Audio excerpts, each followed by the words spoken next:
தாய் வீடு ஆவணி 2023. உலகப் பேரரசுகள், எழுந்த சாதனைகளும் வீழ்ந்த வேதனைகளும். நிமால் நாகராஜா. பாகம் 30. தைமூர் காட்டிய கோரம். டெல்லி. இந்தியாவின் புகழ்பூத்த இந்த நகரத்தின் வரலாறு அதிசயமானது, ஆச்சரியம் தருவது. மாபெரும் இதிகாசங்களில் ஒன்றான மகாபாரதத்தில் பாண்டவர்களின் நகரமாக விளங்கியதும், தேவலோக அதிபதியான இந்திரனால் அமைக்கப்பட்டதால் இந்திரபிரஸ்தம் என பெயர் பெற்றதுமான நாடுதான் இன்றைய டெல்லி என ஏராளமானவர்களால் நம்பப்படும் இந்த நகரம் தனது சரித்திரத்தில் மாபெரும் உச்சியையும் அடைந்திருக்கிறது, மறக்க முடியாத இழப்புகளையும் சந்தித்திருக்கிறது.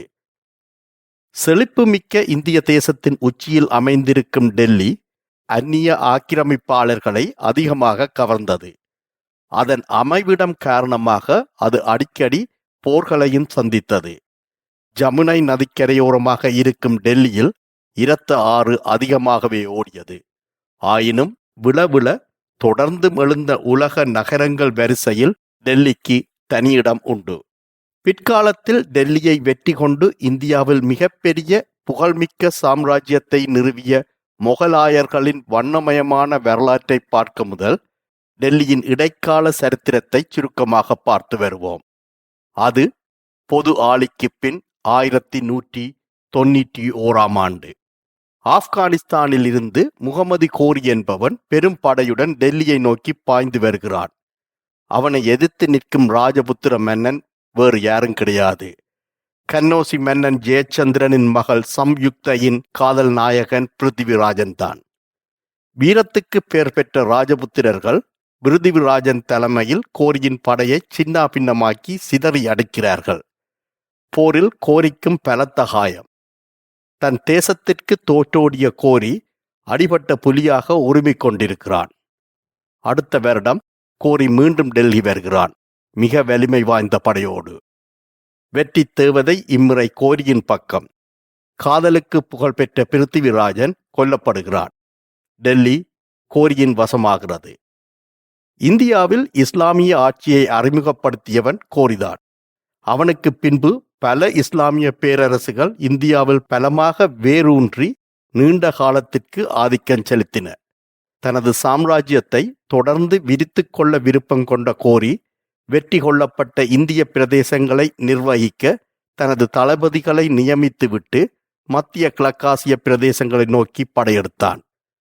பொது ஆளிக்கு பின் 1206 முகமது கோரி கொலை செய்யப்படவே டெல்லியைச் சுற்றிய பெரும் பிரதேசங்களை நிர்வகித்துக் கொண்டிருந்த குத்புதீன் ஐபக் எனும் தளபதி டெல்லியை தலைநகராக கொண்டு டெல்லி சுல்தான்கள் என பின்னாட்களில் புகழ்பெற்ற ஆட்சி காலத்தை ஆரம்பித்து வைத்தான். துருக்கிய நாட்டைச் சேர்ந்த குத்புதீன் ஆரம்பத்தில் அடிமையாகவே தனது வாழ்க்கையை தொடங்கியவன். கோரியிடம் பணிபுரிந்த குத்புதீன் தனது திறமையால் தளபதியாகி தொலைதூரத்தில் இருந்த இந்து தேசமான இந்தியாவை ஆளும் அளவுக்கு உயர்ந்தது ஒரு ஆச்சரியம்தான். டெல்லியில் இன்றும் கம்பீரமாக உயர்ந்து நிற்கும் குதுப் மினார் எனும் கோபுரத்தை கட்டத் தொடங்கியவன் இவன்தான். ஆட்சிக்கு வந்து வெறும் 4 ஆண்டுகளிலேயே குதிரை விளையாட்டு ஒன்றில் தவறுதலாக கீழே விழுந்து குத்புதீன் இறந்து போனான். அடிமை வம்சம் என வரலாற்றில் அழைக்கப்படும் இவனது அரச பரம்பரை அடுத்த நூற்றாண்டுகளுக்கு தொடர்ந்தது. அதற்கு பிறகு டெல்லி அரியணை ஏறியது கில்ஜி வம்சம். இதில் மிகவும் புகழ் பெற்றவன் அலாவுதீன் கில்ஜி. அலாவுதீன் குஜராத்தை கைப்பற்றிய போது ஒரு இந்து அடிமையாக வந்து சேர்ந்தான். பிற்காலத்தில் மாலிக் கஃபூர் என்ற பெயரோடு தளபதியாக உயர்ந்த அவன் அலாவுதீனின் அதிகாரத்தை தென்னிந்தியா வரை விஸ்தரித்தான். இவனது வீரம் நிறைந்த வெறி பிடித்த படையெடுப்புக்கு பாண்டிய தேசமும் அகப்பட்டு கொண்டது. ராஜராஜ சோழன் கட்டிய பொக்கிஷங்கள் நிறைந்த பெரிய கோயிலும் சூறையாடப்பட்டது. ராஜராஜன் கோயிலுக்கு தானம் செய்த பல விலை மதிப்பில்லாத பொருட்களை மாலிக் கஃபூர் கொள்ளையடித்து கொண்டு டெல்லி திரும்பினான். அலாவுதீனின் மரணத்துக்கு பின் மாலிக் கஃபூர் ஆட்சியை கைப்பற்ற முயற்சிக்கவே அவனை விரும்பாத அலாவுதீனின் மெய்காப்பாளர்கள் மாலிக் கஃபூரை கொன்று போட்டார்கள்.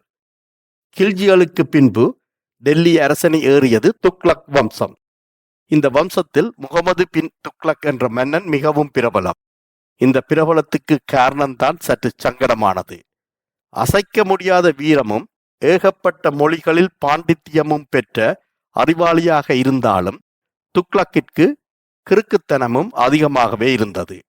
அதன் உச்சமாக தனது தலைநகரத்தை திடீரென டெல்லியில் இருந்து 700 மைல்கள் தொலைவில் இருந்த தௌலாபாத்திற்கு மாற்றவே டெல்லி மக்கள் இரவோடு இரவாக மூட்டை முடிச்சுகளோடு நடக்க வேண்டியதாயிற்று. இடைநடுவில் ஏகப்பட்ட பேர்கள் இறந்தும் போனார்கள். வெறும் 8 வருடங்களில் மனதை மாற்றிக்கொண்ட துக்ளக் மீண்டும் டெல்லிக்கு தலைநகரை மாற்றவே மக்களும் தலையில் அடித்துக் கொண்டே வந்து சேர்ந்தார்கள். அடுத்ததாக துக்ளக் செய்ததுதான் ஹைலைட். சீனாவை பிடிக்கிறேன் பேர்வழி என்று இமயமலையை தாண்டி தனது படையணியை அனுப்பி வைக்க குளிரில் சிக்கி சீரழிந்த அந்த படையணி ஏறக்குறைய மொத்த வீரர்களையும் இழக்க மிகுதி பேர் குற்றீராக டெல்லி வந்து சேர்ந்ததுதான் மிச்சம்.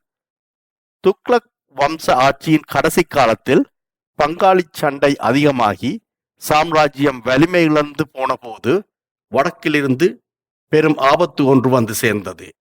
அது பொது ஆளிக்கு பின் 1398 ஆண்டு. டெல்லி வரலாற்றை மட்டுமல்ல உலக வரலாற்றையே இன்றளவும் நடுங்க வைக்கும் அந்த பயங்கரம் தைமூர். துருக்கிய மொங்கோலிய வழிவந்தவனும் களம் கண்ட போர்களிலெல்லாம் வெற்றி வாகை சூடியவனும் வரலாறு கண்ட பெரு வீரர்களில் ஒருவனும் வீரத்துக்கு மட்டுமல்ல குரூரத்திற்கும் பேர் போனவனுமான தைமூர் டெல்லியில் நடாத்திய கொலை தர்பார் குலை நடுங்க வைப்பது. டெல்லியை நோக்கி அசுர வேகத்தில் பாய்ந்து வந்த தைமூரின் படை வழியில் அகப்பட்டது எல்லாம் சூறையாடியது. மக்கள் பெருமளவில் கொல்லப்பட்டார்கள். கூடவே வழிநெடுக மக்களை அடிமையாக்கியபடியே டெல்லியை அவன் வந்தடைந்த போது சுமார் 1,00,000 மக்கள் அடிமைகளாக அவன் பின்னால் வந்தார்கள். டெல்லி சுல்தான்களோடு போர் தொடங்க முதல் தைமூருக்கு ஒரு பயம் வந்தது. போரிடும் நேரத்தில் இந்த அடிமைகள் குழப்பம் செய்தால் என்ன செய்வது? அடுத்த சில மணி நேரங்களில் 1,00,000 அடிமைகளையும் கொன்று குவித்தது தைமூரின் படை. உள்குத்துக்களால் பிரிந்து கிடந்த டெல்லி சுல்தானின் படை அரைகுறையாக போர்க்களத்துக்கு வந்து சேர்ந்தது. இந்தியா வரும் அந்நிய படைகளுக்கு சிம்ம சொப்பனமாக இருப்பது இந்திய போர் யானைகள். பிளிறிக்கொண்டு நிலமதிர ஆயிரக்கணக்கில் அணிவகுத்து வரும் யானைகளை எதிர்கொண்டு போர் புரிந்த அனுபவம் அந்நிய வீரர்களுக்கு கிடையாது. யானைகளை சமாளிக்க தைமூர் 2 வழிகளை கையாண்டான். சிறிய சிறிய கிடங்குகள் வெட்டி அதனுள்ளே சூலாயுதம் போன்ற ஆயுதங்களை புதைத்து வைத்தான். இரண்டாவதாக தான் கொண்டு வந்த ஒட்டகங்களின் முதுகில் வைக்கோல் கட்டி அதற்கு தீ மூட்டி யானைகளை நோக்கி ஓட வைத்தான். இந்த 2ம் நிறையவே பலன் தந்தன. யானைகள் மிரண்டு ஓடி சொந்த வீரர்களையே துவம்சம் செய்தன. வெற்றி வீரனாக டெல்லி நுழைந்த தைமூருக்கு டெல்லியின் அளவற்ற செல்வம் காத்திருந்தது. டெல்லியின் அரசனையில் அமர்ந்திருந்து அரசாளும் ஆசையெல்லாம் தைமூருக்கு அறவே கிடையாது. வந்தோமா, அகப்பட்டது எல்லாம் அள்ளினோமா, அடிமைகளை இழுத்துச் சென்றோமா, அவ்வளவும் தான் அவனுக்கு தேவை. மொத்தமாக டெல்லியை சூறையாடிய தைமூரின் படை அத்தோடு விட்டிருந்தால் பெரும் புண்ணியமாக போயிருக்கும். டெல்லி சூறையாடப்படுவது இது முதல் தடவையும் அல்ல, கடைசி தடவையும் அல்ல. ஆனால் தைமூரின் படைகளுக்கு எதிராக அங்கங்கே சில கலகங்கள் எழவே கோபம் தலைக்கேறிய தைமூர் மொத்த டெல்லி மக்களையும் கொன்று குவிக்க ஆணையிட்டான். 10 நாட்களில் மொத்த டெல்லியும் பிணக்காடாகி போனது. சுமார் 2,00,000 மக்கள் ஈவிரக்கம் இல்லாமல் வெட்டி சாய்க்கப்பட்டனர். மிக நீண்ட காலத்துக்கு டெல்லியால் தன் முன்னிய செழிப்புக்கு எழ முடியாமல் போயிற்று. வட இந்தியாவில் வாரி சுருட்டிய செல்வத்துடனும் அடிமைகளோடும் தைமூர் தன் தேசமான சமர்கண்டுக்கு திரும்பிச் சென்றான். இது நடந்து 100 வருடங்களுக்கு பின்னர் தைமூரின் வழிவந்த சிறுவன் ஒருவன் தனது 11 வயதில் பெர்ஹானா எனும் சிறிய பிரதேசத்தின் அரசனாக அரியணை ஏறுகிறான். அடுத்த பல வருடங்களில் அவன் கண்ட தோல்விகள் எண்ணற்றவை. ஒரு அடி ஏறினால் பல அடிகள் சறுக்கும் கதைகள் அவனுக்கு அடிக்கடி நிகழ்ந்தன. ஆனாலும் அவன் ஒருபோதும் மனம் தளரவில்லை. பிற்காலத்தில் டெல்லியில் முகலாய பேரரசை நிறுவிய அவன் தைமூரைப் போலல்லாது இந்தியாவை தனது சொந்த நாடாக கருதினான். மக்களை கனிவாக நடத்தினான். சாம்ராஜ்ய மாற்றத்தை மட்டுமல்ல, இந்தியாவில் பெரும் கலாச்சார மாற்றத்தை நிகழ்த்தி காட்டிய அவன் பெயர் பாபர்.